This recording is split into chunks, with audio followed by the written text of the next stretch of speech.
Os gregos morreram, Aristóteles morreu, e o pensamento grego foi pouco a pouco sendo substituído por um outro jeito de pensar a vida, o homem, o universo. E esse outro jeito também tinha um grande líder, um grande mestre espiritual, chamado Jesus. Jesus nasceu em Nazaré, 350 anos depois de Aristóteles. Aristóteles, você sabe, era grego, estudou na academia de Platão. Jesus era judeu e se formou no judaísmo. Aristóteles tornou-se um subversivo na academia. Jesus tornou-se um subversivo no judaísmo. Jesus disse coisas que ninguém tinha dito antes. E Jesus, grande sábio que era, respondeu à nossa pergunta: o que a vida tem que ter para valer a pena? E a resposta de Jesus é impactante até hoje. Por mais que vivamos numa sociedade de cultura cristã, a resposta de Jesus, quando anunciada com clareza, produz extraordinário impacto nos espíritos de quem ouve. O filé mignon da vida, a vida que de fato vale a pena, é a vida assumidamente dedicada ao outro. Isso é absolutamente incrível, sobretudo para nós, acostumados a ouvir que o sucesso da nossa vida tem a ver com o nosso próprio ganho, com a nossa própria riqueza, com o nosso próprio conforto, com o nosso próprio poder. Jesus dirá mais ou menos o contrário. O filé mignon da vida, aquilo que fará de você um vivente feliz, é a entrega, é proporcionar, é alavancar, é permitir que o outro viva melhor do que viveria se você não existisse, é permitir que o outro sorria o sorriso que, se você não fosse, ele não sorriria, é permitir que o outro sinta a alegria que, se você não estivesse, ele não sentiria. E aí sim, você terá vivido vida boa, vida que valeu a pena. Lição de Jesus. Bem, os exemplos podem ir ao infinito. Basta que alguém que você ame fique doente, para que você gaste num único cheque tudo que tinha guardado para si. E aí você descobre rápido o que vale mesmo na hora de viver. A minha filha Natália é a mais nova dos meus filhos, tem 13 anos hoje. Quando tinha 4, foi acometida de gravíssima doença, rara no Ocidente. Síndrome de Kawasaki, um vírus letal. Funciona mais ou menos assim. Esse vírus só aparece em crianças de 4 a 6 anos. Esse vírus, se desincubar, mata a criança na hora. Mas tem uma vantagem: se ele não desincubar por 2 anos, ele acaba morrendo, e a criança está definitivamente curada. 2 anos só, 2 anos esperando. Eu olhava para minha filha na UTI e eu me dizia: por que não troca? Eu fico no lugar. A vantagem é óbvia. Eu fico aqui e a criança fica livre disso. Como não estava dando certo, eu fiz proposta irrecusável. Pegue 20 crianças com isso. Ponha os 20 bichos em mim e liberte as 20 crianças. Agora a vantagem é mais do que óbvia. Não esqueça de pôr a minha filha no meio. Bem, pensando assim, eu aprendi coisas sobre mim. Coisas que eu não sabia. Eu aprendi que para mim a vida não era o bem de maior valor. Continuar vivo não era o mais importante. Porque se fosse o mais importante, eu não trocaria. Se fosse o mais importante, eu jamais faria aquela proposta. Então, naquele momento, eu aprendi que havia alguma coisa que valia mais do que continuar vivo. Eu aprendi, então, a maior lição de Jesus de Nazaré. A maior lição. O que mais vale na vida, o filé mignon da vida. Eu aprendi que o amor vale mais do que a própria vida. Por isso propunha a troca.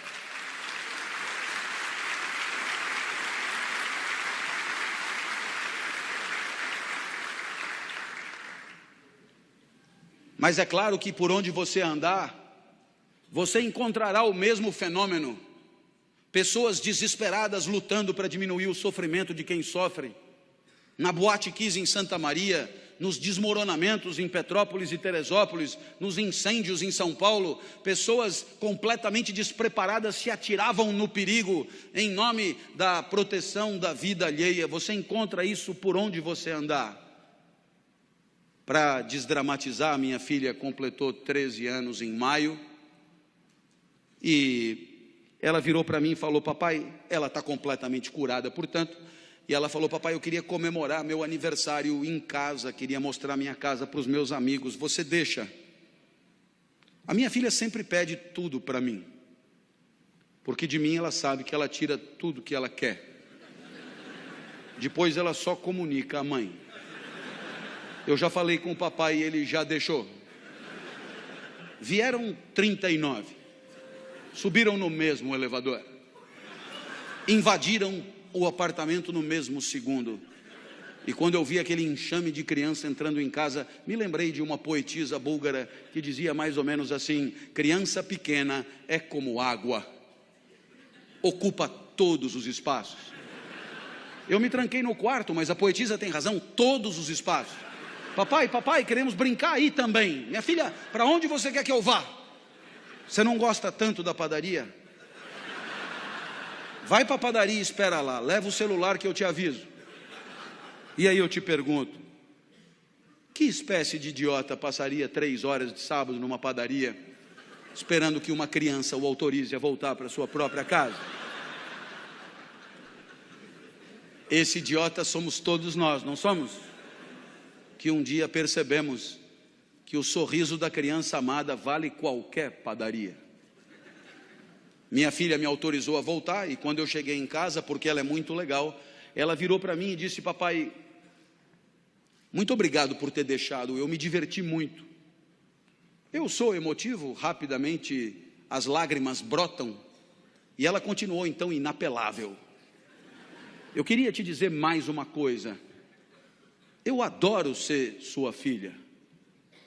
Nossa, eu para ouvir aquilo passaria uma semana na padaria.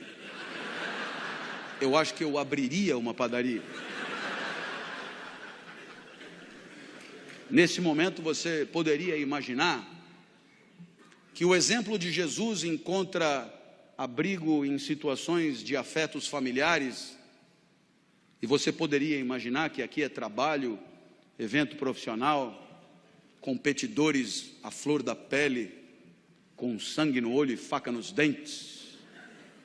A lição de Jesus não encontraria lugar aqui. Eu tendo a discordar. Há 30 anos, como professor universitário, me perguntam por que escolhi essa profissão. E eu costumo brincar dizendo que Jesus explica. Porque se a vida boa é a vida dedicada aos outros, se o filé mignon da vida é a vida onde cada joule e cada caloria é destinada a alegrar quem está na frente, se a vida boa é a vida em que o outro e o seu desabrochar são o maior valor, admita que a minha profissão é imbatível. Tudo é pelo aluno, é para o aluno, é em função do aluno. É o aluno que aprende, é o aluno que se forma, é o aluno que se capacita, é o aluno que se prepara, é o aluno que se posiciona no mercado, é o aluno que volta para você depois que está trabalhando para continuar estudando. Tudo é por ele, cada aula preparada, cada livro escrito, cada ensinamento dado é para que ele possa pensar melhor e viver melhor. Nada volta, nem salário tem. É evidente que é pelo aluno. Mas eu falo do professor a título de exemplo. Todas as demais profissões podem ser assim. Quando o médico volta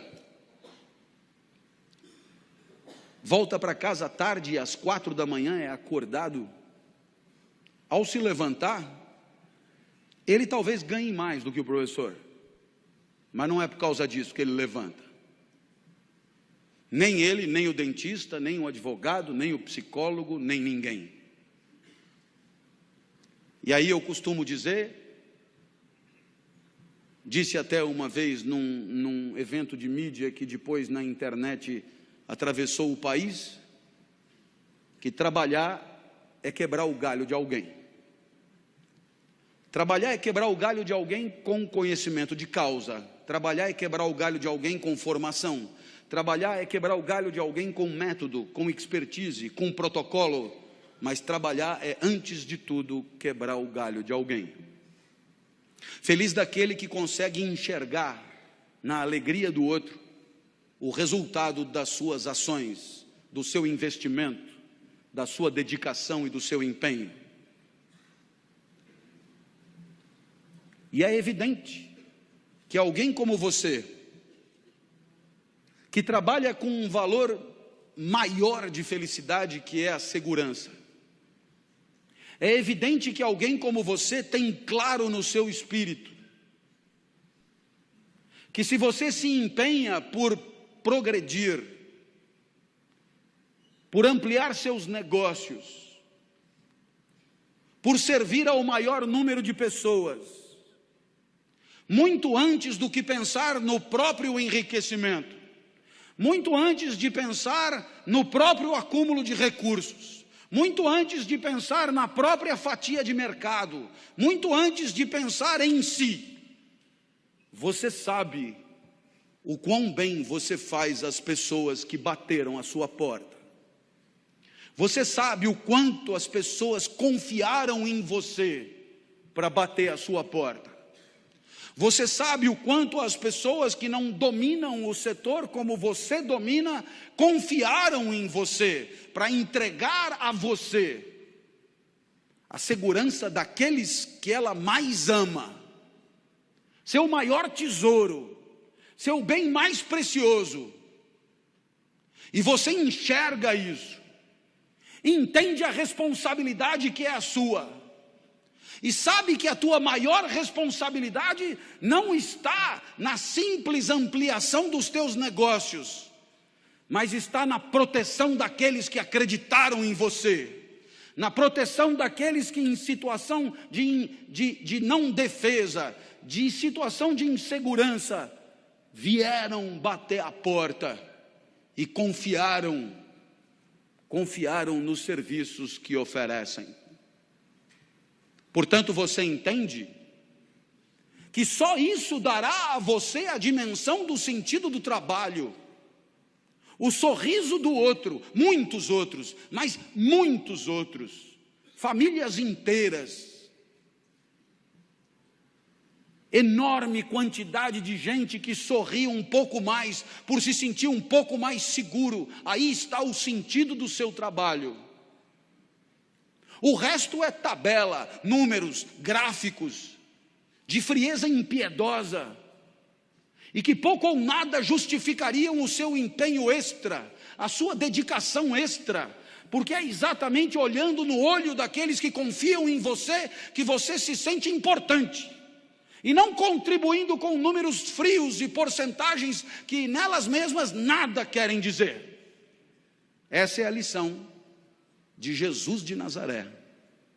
Até porque você um dia vai perceber que não precisa jantar 5 vezes na mesma noite. Jante só 4. Vai fazer bem para você. E você terá gente feliz do lado, gente que não ia comer, te fazendo companhia. Uma homenagem a Jesus, segundo o sábio do nosso encontro.